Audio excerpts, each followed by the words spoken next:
at the end of the break, so we're going to move into workshop presentation 3. Okay, so hi everybody. We are Team 3 and we'll be presenting our final workshop of our conference today. So our conference workshop topic is the Asian American experience in the US healthcare system.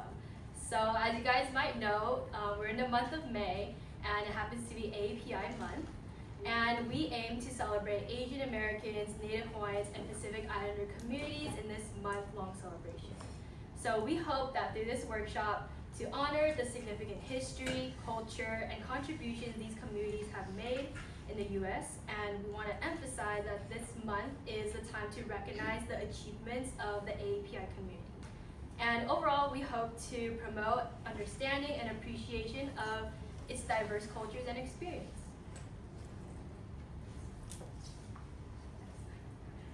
Okay, so just a brief overview of our workshop schedule. We're going to do some introductions and we'll go into a little case study followed by a Q&A panel. So just for some introductions, we'll go down the line. My name is Jennifer and I'm the PR director in AIM. My name is Samira and I'm one of the co-education directors in AIM. Hi, my name is Lauren and I'm part of the outreach committee here. My name is Sophie, I'm the education intern. Hi, I'm Parvati, I'm the outreach intern. I'm also Jennifer, I'm part of the outreach committee. Alright, so now we're going to go into our clinical case study. So we will be exploring a real-life case, and we hope to shed light on the nuanced ways that trauma is experienced and processed, especially within the Asian American and Pacific Islander community. There's a lot of cultural stigma and expectations of silence and underrepresentation that can shape a survivor's path to healing and justice. So we hope to explore that today through exploring this case study.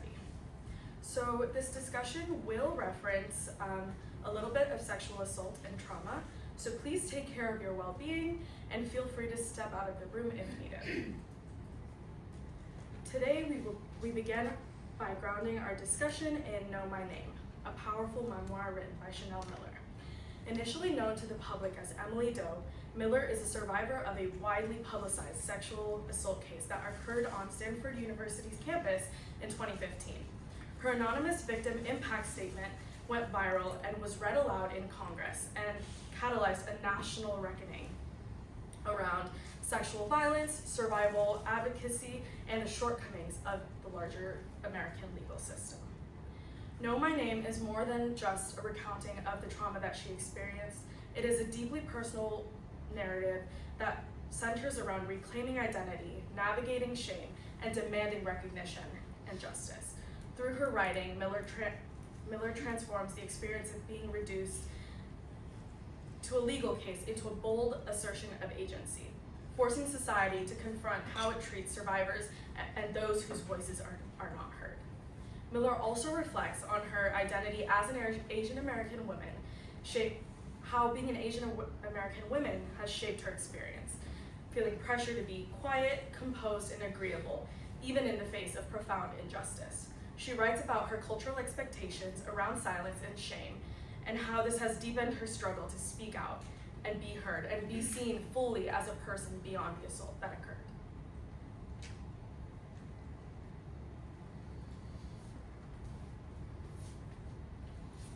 With her complex identity as a Chinese American woman, Miller challenges the systems that try to redefine her, and she expresses how race, gender, and trauma intersect and create this difficult navigation to navigate. She expresses how these stereotypes try to silence her, and especially she mentions the model minority myth that is currently held within a lot of Asian American stereotypes where they are unfairly idealized, and this allows for a lot of issues to be slipped under the radar and for the Asian Americans to not receive the level of care and attention that they need, especially in terms of these sensitive topics that they need assistance and support with. She especially describes moments following the court case where she was not given the justice that she deserved, where her identity as an Asian American was essentially erased. And this reflects a broader prevalent issue in the US healthcare system, where Asian Americans are commonly overlooked during conversations of mental health and trauma. And this shows a lack of cultural competent representation as long as care provision within mental health research and care. And these disparities are harmful to the well-being and overall mental health community, especially within Asian Americans.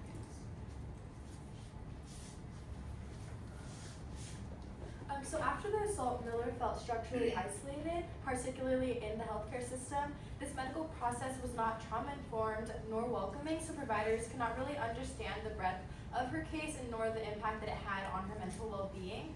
And so in addition to systemic disparities, cultural norms in her life discouraged showing pain or just bringing shame based on these personal experiences, making it very difficult to open up about what she went through. There's also a minimization of symptoms by Miller because of these, and also from other patients that have undergone similar incidents, which make the cases more ambiguous for providers. And so overall, Miller's story just highlights the survival and perseverance in the face of ignorance, misjudgment, and cultural silence. Chanel Miller's story is an impactful reminder. It communicates that marginalized identities are often overlooked. As an Asian American woman and survivor, her experience is representative of countless and shows how institutions can fail to fully recognize someone's identity. Her memoir is essentially a call to action to create culturally competent and trauma-informed environments. As we turn now our focus to the Asian American experience in the US healthcare system, her story urges readers to think critically about how care is administered and whose needs are overlooked.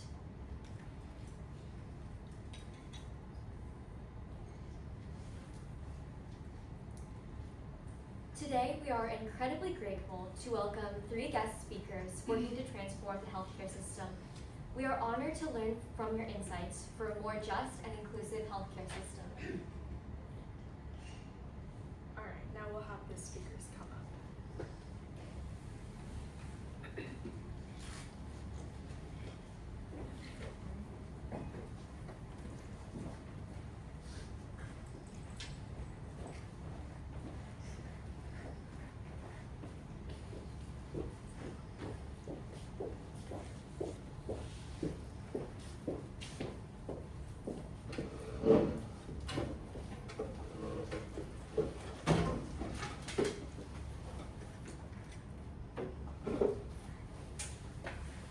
Our first speaker is Stara Shekthi, a licensed marriage and family therapist and advocate for intersectional healing.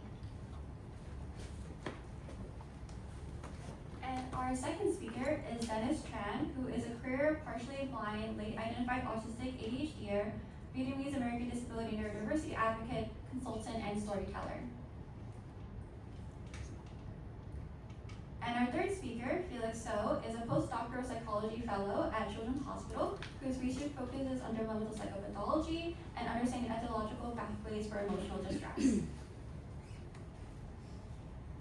All right, so we appreciate you guys coming to speak with us today. We just wanted to start off with a round of introductions and a little bit more about your background and what you guys do in your field. We can start with Do you just want me to start? Yeah, Okay. go ahead. Okay.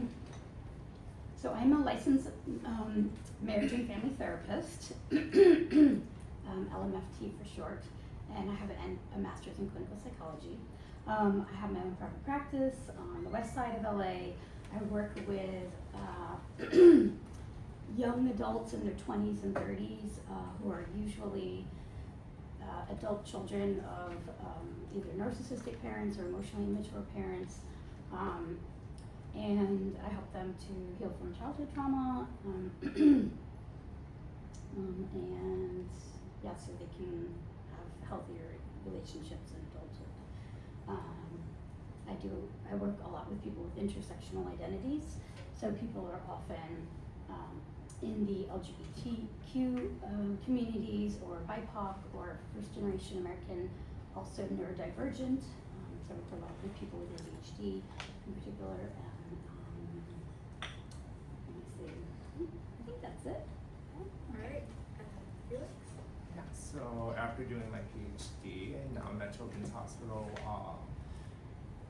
continuing my clinical training to be a licensed clinical psychologist. So I primarily work with children, school-age children from like 5 to 12, but then I have worked with a lot of adolescents, young adults, and then in a lot of my work, I work with a lot of parents as well, a lot of diverse youth, so a lot of work with parents in that space. So outside of just being a therapist, also like supporting families more as an advocate to get them connected to different resources as well.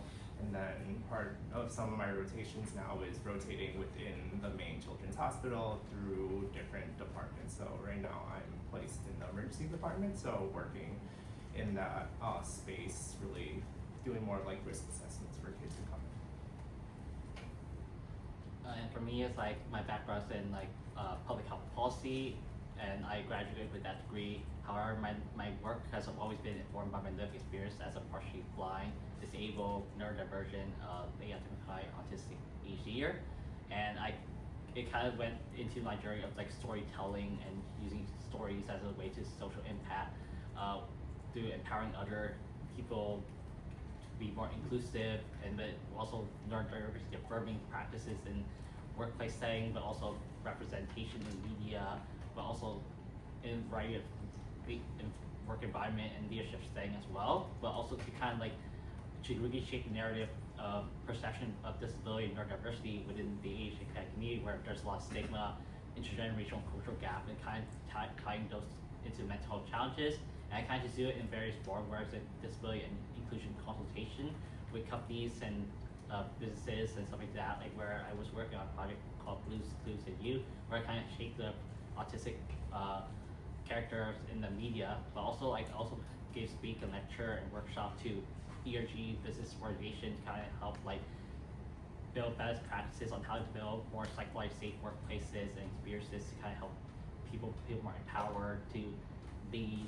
And so that's kind of where I kind of work, and I also do peer support as a mental health support to help youth and arrested navigating through mental health challenges, but also like neurodivergence, ADHD, autistic individual as well. Thank you guys for those wonderful introductions. We're excited to learn more from you. So now we would like to start off with the first question of our panel. Can you tell us a little bit more about your cultural background and how this has influenced your experience within the healthcare system? And could you also explain if there are any specific challenges or support systems that stand out to you? Should we just pop Yeah. one to stop? Okay, my cultural background, let's see, in terms of, well, personally, you know, my parents wanted me to be a doctor, and this is part of how I got into this this field of psychology, because I didn't want to be a doctor, but there was the model minority stereotype, you know, that this is what they thought I should do, and excuse me, it was a real challenge navigating my way into what I wanted to do in life, and so yeah, so I would say that was kind of my first challenge, and then I would say my second challenge was finding providers, healthcare providers who looked like me, you know, especially early on, therapists. It was really hard, and even now, like, it's still not that easy to find, you know, South Asian American doctors or therapists. It's still a struggle. It's better. There's definitely more people in the field, but not that many. Like, I don't know too many other South Asian therapists. I know some, but I could probably count them on one, maybe two hands. I think for me, being a Chinese American guy who grew up on the south side of Chicago, coming here to LA to get my PhD, to continue my clinical training, it does give me a lot of perspective across like the multiple identities I have, some being privileged, some being not so privileged. And I think having all that allows me a lot of different perspectives, and a lot of the work that I do with the kids that I work with, I have a really big focus on working with diverse youth, so using my experiences, using what I know about parenting practices, using what I know about how children are really embedded in overall bigger systems. Like whenever I work with kids, it's impossible to just solely work with the kids. There's a lot of work that I end up doing with the parents, and a lot of that it is also reflecting with the parents their own upbringing and how that can impact some of their parenting practices that they use. I think about intergenerational trauma a lot in a lot of the spaces that I work with. So I think one of the challenges, at least for me, would be like also helping parents understand this process for themselves, and that the kid's problem isn't a product of just themselves. There's a bigger issue overall. As for me, it's like how I grew up. Like I grew up as a Vietnamese American, Southeast Asian American from low income family. So a lot of my journey has been seeing the world through my dad's lens first, as someone who's like has a physical disability, gout growing up, and like have like glaucoma and being blind, and kind of he's some of him like undiagnosed neurodivergence who navigated through life and kind of like, so I grew up a lot around like sick family member with my mom being caretaker to both my grandma and my dad.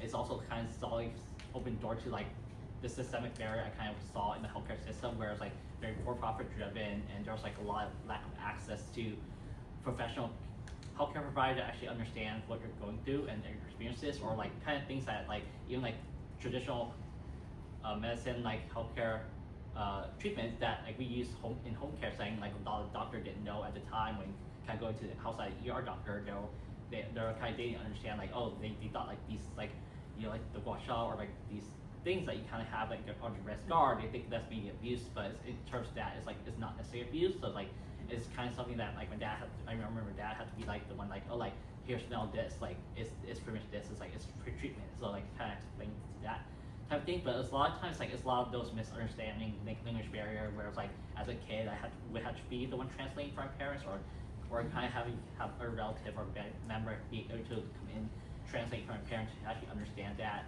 where language barrier the thing. But also like in our family there was like a lot of like stigma around disability and being different, and so there's always that thing where like you grew up very different or have a physical disability, you're always looked down upon. There's a lot of shame and stigma around that, and so there's always that lack of understanding. And we grew up in a society where it's called very medicalized model of disability, where it's like it's your fault or a curse or bad luck that you have these types of conditions. So we want to avoid that, or don't be like that person, or don't be that type of thing. So it's kind of rooted in that thing.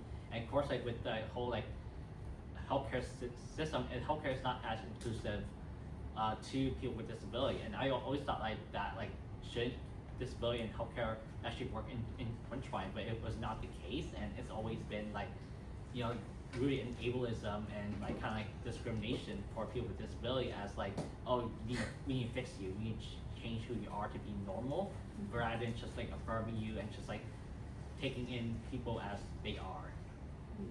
And so my work has just kind of been like to kind of help like destigmatize that, to kind of educate for more like neurodiversity affirming practices. And so for me, it's like during the past few years, I have been kind of able to kind of like find doctors who are more neuroaffirming aspects, but that has come as a challenge, where it's like getting through the insurance barrier to kind of be able to like figure out which doctor works for you, which doctor is affirming, because of like insurance barrier being low income, that access to provider is very limited to region, and sometimes like having disability, you can't actually often travel to things like that, especially in LA, where it's like get to one place to another, it's like an hour plus each direction. So it's like it's very hard to kind of get to the doctor. So like virtual care options like that. So I think that's like a lot of like barriers in the access, but there's also opportunities to improve as well.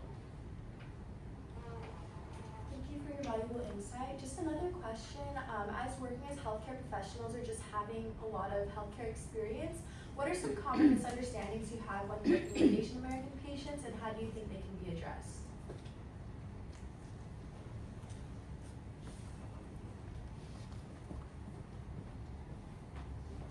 I guess one of the main things for me, and it was kind of of talked about earlier, like silence doesn't mean there's nothing going on, and I think a lot of kids might not tell their parents how they're feeling, what's going on for them, and in quick like 10-minute like primary care checkups that might not capture the issues that the kids might be experiencing, but also like from the family perspective, maybe also minimizing different challenges so they are silent even more. So like having that ability to build rapport is important to really be able to support some of these kids to be open with talking about some of their challenges. Let's see. I think coming from my personal experience again, like I feel like when I was younger and I was like in college and coming out, I didn't want to come out to my parents, and that was, yeah, I see a lot of heads nodding. It's still a stigma in a lot of Asian communities to be LGBTQ, to be gay, to be queer, and I had, I remember I had a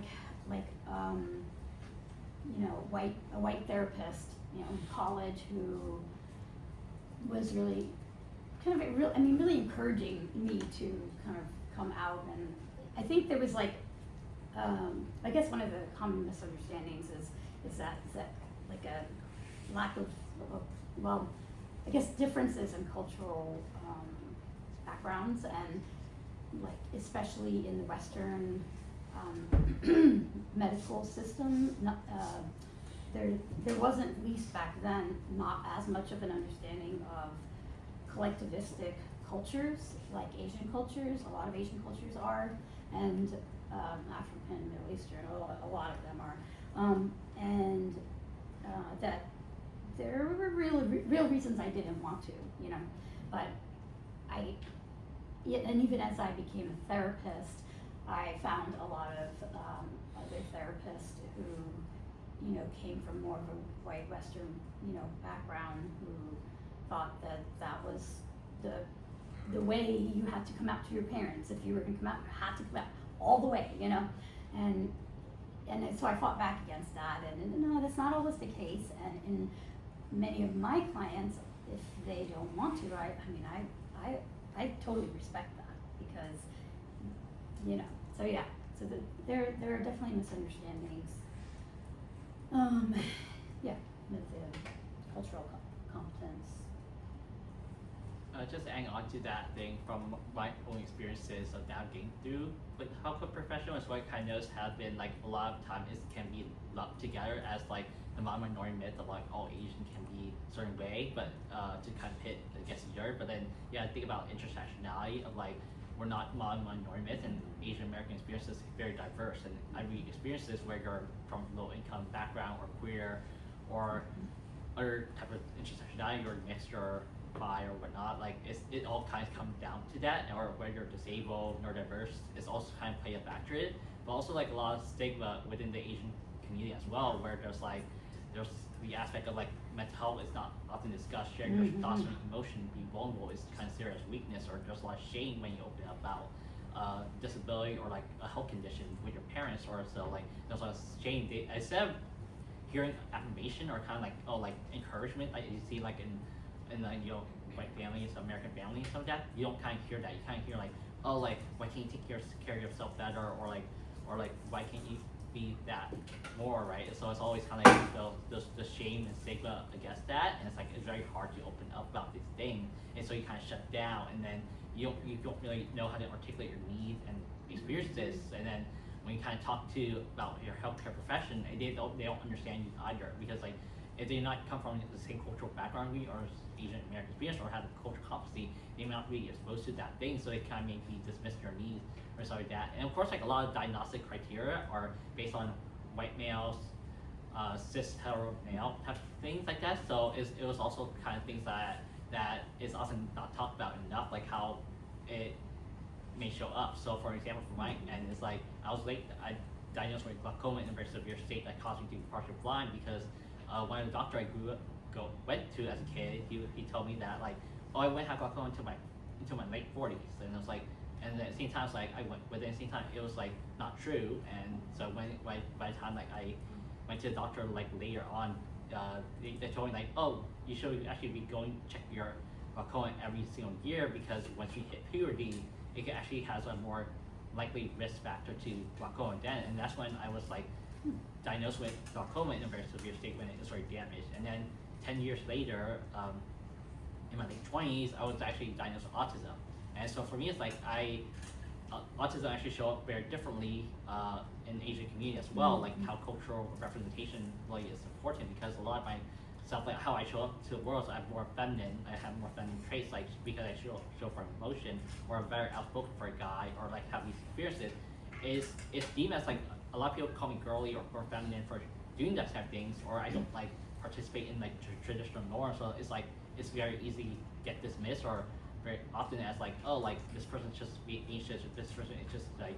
anxiety, or he's just different, or just being weird or awkward. So I never really knew any of that stuff until like I was late identified in life, and then that's when I kind of, so since I started opening up about my story, my experiences, I kind of discovered a lot of people experience similar journey as me, and in the same way where they have talked about these experiences and challenges of like how these diagnostics show up because of that. So that's why it's the importance of like increasing representation, cultural competency, but also kind of building that dialogue of like not to assume or hierarchy of needs of like hey, physicians shouldn't just be the expert in the room because they have a degree or education. They should be collaborating with patient and those with lived experiences to help like broaden their perspective, broaden the treatment, and collaborative approach to it. Now we want to take a moment to sort of shift gears to more of an open dialogue session.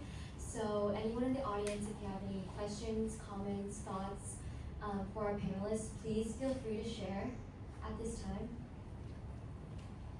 Yes. I know you previously mentioned like handling emotionally immature, like narcissistic parents, and how that can affect, especially within like the Asian American community, how stigmatized like mental health is, Yes. and how parents disregard generational trauma that may have been passed down from their parents. How would you recommend other, I mean this goes to any community, but specifically like Asian American kids who are experiencing generational trauma but their parents dismiss it? Like how would you go about that in terms of addressing not only their own trauma but also like addressing, hey mom, like you might also be dealing with this as well? Ooh,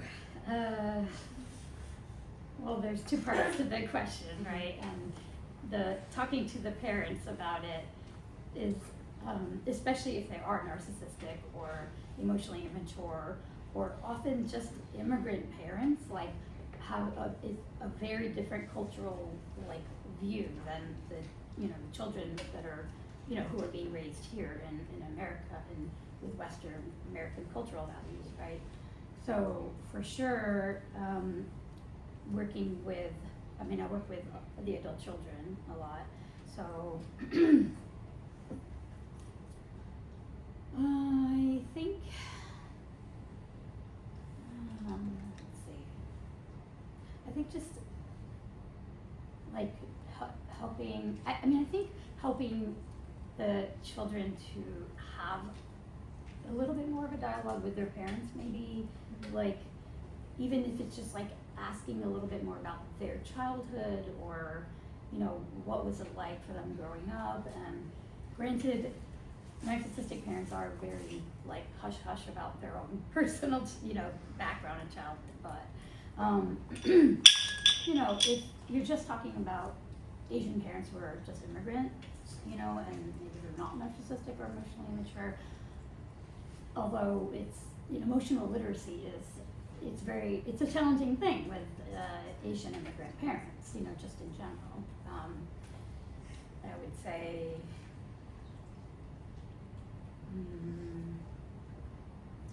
it's tricky. It's very tricky, but I think just it really depends on how open the parents are to sharing some more of themselves with the children. So I don't know if that answers your question. No, it does. That's it? Yeah, open dialogue, emotional like maturity. Yeah. It's just, I feel like in stigmatized communities, they don't want to talk. and that is Yes. the issue that a lot Oh of my God. kids and communities face That is true. because it's so stigmatized. That's true. It's that doesn't exist, or this It's didn't true. happen, or That's true. yeah. We don't have gay people in our communities. We don't, yeah, there's a lot of that. And I would say probably, to answer your question more directly, I would just say that do your own work. Like, go to therapy, work on, you know what I mean? Like, work on the issues that come up as a result of the parents not being open to talking about emotions or emotional intelligence, or, you know, or anything like that. Like, you know, if there's depression, anxiety, you know, whatever symptoms come up as a result of that kind of clash between the generations and the trauma that comes up with that clash, I would say to the adult children to just do their inner work, regardless of whether the parents are able to come around or not. Your mental health is like first priority, you know, that's number one. And it doesn't always happen with parents. That line of communication is not always open, especially if they're narcissistic parents, and that's okay too. And I would say sometimes what I work with in excuse me, in my practice with my clients is like feeling the sadness and the loss of the grief of not having that connection with their parents, that emotional connection. It's kind of a huge, it's huge work, it really is. So I could say a lot more, but I mean, no, thank you. Okay. Yeah. I had something to like add on to what you were saying. It's not really a question, more of a statement. But I feel like Asian American parents, in reference like the queer community, they're like, oh, like people can be queer, but I'm so glad you aren't. Yes. And like, I feel like that phrase is just like so like widespread, and in like that sense, they're just like shutting you down. Like you don't even get a chance to like speak on it. No. And I feel like that kind of ties into what you were saying with like the grief, because like Yeah. they aren't even open to the like possibility that somebody in that community could be queer, and it's like this weird cognitive dissonance that's like happening within them. Everyone else's kid, not their own. Absolutely, absolutely. Like I actually did hear one of my parents when I was a lot younger, and I mean I think I did hear something like, we don't have gays, we don't have gays. You know, that's for the crazy white Americans. That's how my parents thought anyway. I don't know if anybody can relate to that, but yeah, it's and it's very invalidating. It's very minimizing, and it's very sad. And I went many years without coming out to my parents, and it's hard, and that's why I think people go to therapy. You know, that helped me. And yeah, did I answer your question? So this is, I guess, kind of leading us into my question, which is, how do you guys feel that your experience with intersectionality and your own identities has, like, first of all, how has it affected your progression into the professional world? And then also, do you think that having those lived experiences helps you help others more? Do you guys want to Yeah. jump in? I don't want to. I can totally answer that question, but I don't want to hog it.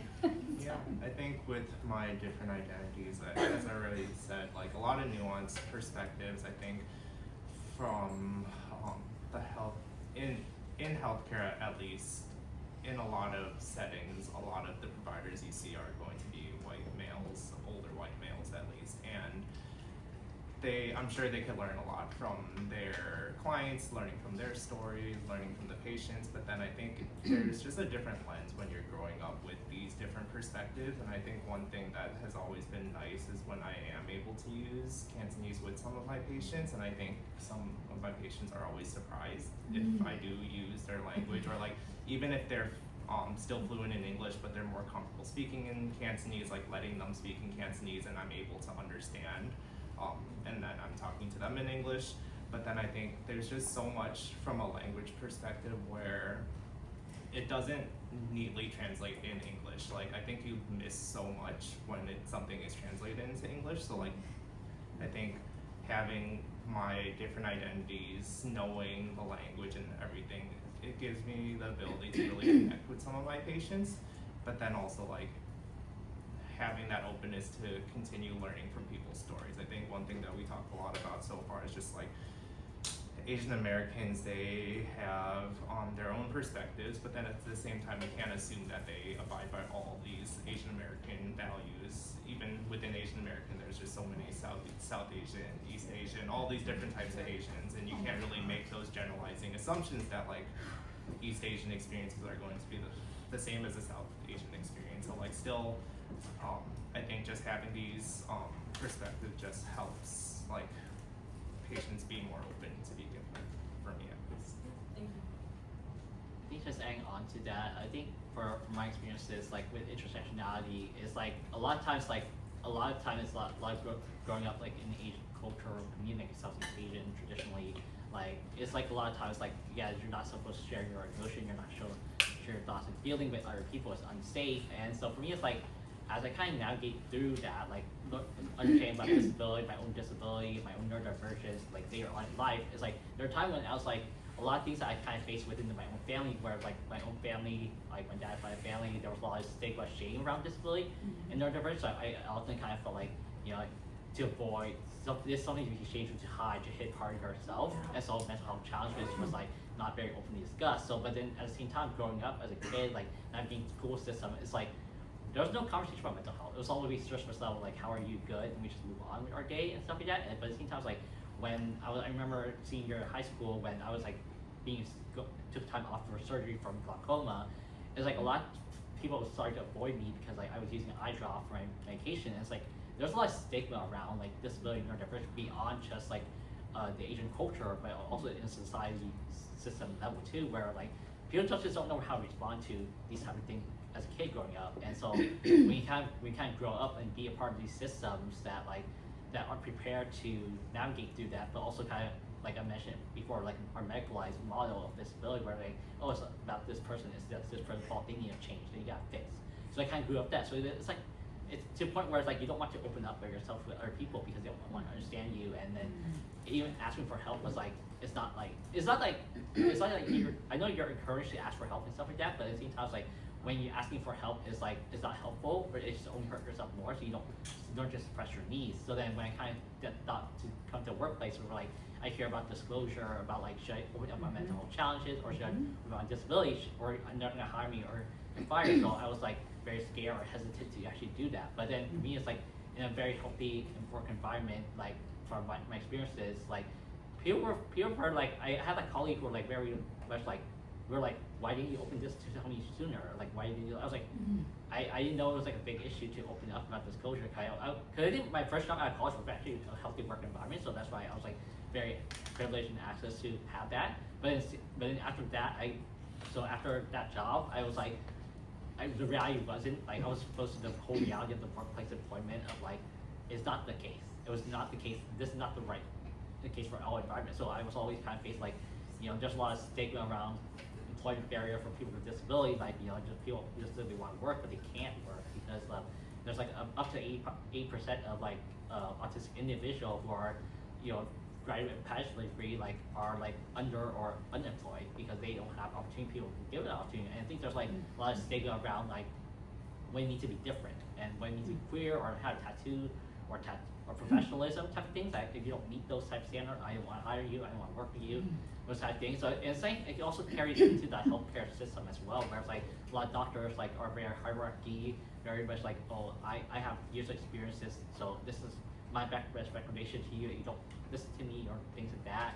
It's like kind of ingrained to force you to do rather than just like value lived experiences and stuff like that. So like since the past 5 years, just I've been more open about my neurodivergence and make education with autism and ADHD. I was able to kind of bit more able to advocate for myself and find the right support and resource for myself, and also kind of help others with it as well, to kind of access the support system so they don't have to kind of navigate through the similar trauma that I went through or similar traumatic experiences that I went through of like kind of navigating through like not knowing how to advocate for myself, not having to have the resources to advocate for myself, and not having the language for all that stuff because I didn't grow up with the language of that either, or a safe space to do that. So I always kind of appreciate to advocate for like, you know, like psychologized safe environment or psychologized safe like healthcare setting where people can come in and be able to open up about the doctor and there find ways to collaborate with each other to kind of build a better path forward. So I can't speak to like maybe more like the more general healthcare system because I do work for myself for a reason, because I am very open about my intersectional identities, and I hold that space in my therapy practice really strongly. Like intersectionality is a very big part of my practice, because I myself, you know, came out as queer, also like later in life got an ADHD diagnosis, and learned along the way, you know, that I grew up with narcissistic parents, and learned about healing that. So I really like, I encourage my clients to be as open about each of their identities. When they showed the little diagram with like all the different intersectional identities and race and class and gender and sexual orientation and disability status and all of those different things, I myself try to demonstrate that intersectionality with my peers in my field, and also in my practice with my clients, because it is like easy to want to hide. Like it's a natural, you know, I think inclination if you're different, not just in this one way, but also in this other way, and also in this other way, and also in this other way. And you're like, I'm just going to get completely rejected if I put myself out there, all these different selves. But part of what I do in my practice is I really help people to learn to identify these different like parts of themselves, these different aspects of their identities, and to love them, learn to love them, even if it's just for themselves that they're learning to love them. Like in some places they can open up about some of these other identities, in some places, some areas of life they can open up about, you know, it's all about where you feel safe enough to be more of yourself. But my goal for my clients and for myself is to just be able to be as open as possible about all of the different intersectional identities that exist. Thank you all. Yeah. If we don't have any other questions or comments or anything anyone else wants to share, we have a question. So I know like you talked a lot about like the South Asian experience with therapy. Yeah. So I was really grateful, like my mom was really, I guess she really advocated for being proactive about your mental health, but I had, so I did go to therapy, but I had issues with going to a white female provider, not really understanding. And I know like with a lot of other South Asian, with the South Asian community in general, it's just difficult to even begin a conversation about mental health, let alone have a provider that understands you. So it's just kind of this like cascading effect. So Yes. just I guess for the field of therapy in general, Yes. do you see kind of changes in like a more progressive direction with like people understanding how therapy needs to be culturally competent and actually help the communities that are typically silenced, or mental health isn't really as widely talked about as it needs to be in general? And then also kind of for Felix, especially for I guess like the youth that you're seeing in terms of like breaking the silence, like how do you see those effects with people who are not able to break the silence like going forward in the future? And then also how do you navigate parents who are children who feel extremely silenced by their parents just because of cultural norms? So to address the first question, I do see some changes in the South Asian in South Asian cultures, like where there is a little bit more of an openness. I mean, to be honest, I'm really not as in touch with like what's happening with the younger generations than me. But with my clients, I do sometimes, you know, it's slow. There's change, but it's slow. And I hope that it picks up in speed. But yeah, I think that's probably all I'll say about it. I think she had a question for Felix, and then Yeah, just broadly speaking, I feel like in my early parts of grad school, I wasn't seeing a lot of Asian American clients, and then over time, I was noticing a lot more. It could be related to different settings, but then there are more parents bringing kids into therapy, so I think that's always a very nice thing to see. But in terms of like kids also being silenced, it's a hard conversation because they are still really dependent on their parents for a lot of different things, especially with the age range I typically work with. But a lot of it is still empowering the kids to like be able to speak up and give them a voice and really making them their own agents and really fight for themselves in some of it. But in my work, I do talk to parents a lot of the time. Like for one of my kids, I've talked to mom about neurodiversity, her own experiences, like what did she notice about like neurodiversity, even though she didn't recognize it as neurodiversity, like how, and then she's still using a lot of terminology like typically developing or like he's not normal compared to kids his age. So it's just like really working on a lot of that language as well, working on that stigma, really going against this whole idea of like saving face, I think, in Asian communities, and then really have her be able to talk to other people as well and really build communities. And I think for a lot of the kids who aren't really able to get the therapy themselves, how could we create more community resources where like these kids are still getting connected and like I think that's one thing, but also like embedding it into like healthcare settings where like you have a kid that has a 10-minute visit, what can we do screening wise to help support these kids and make mental health resources more accessible? And I think that's like definitely ongoing because doctors have their own agenda. Whenever I'm collaborating with doctors, medical doctors, like how can I like jam something in this little 10-minute space and try to create something for these kids or see if they need additional support. That wraps up workshop number 3, the Asian American experience in the U.S. healthcare system. If you do have any additional comments or questions or anything you want to share with the panelists, please do so during our 10-minute break. Thank you, audience, for sharing, and thank you so much, panelists, for joining us and for your valuable insight. Yeah.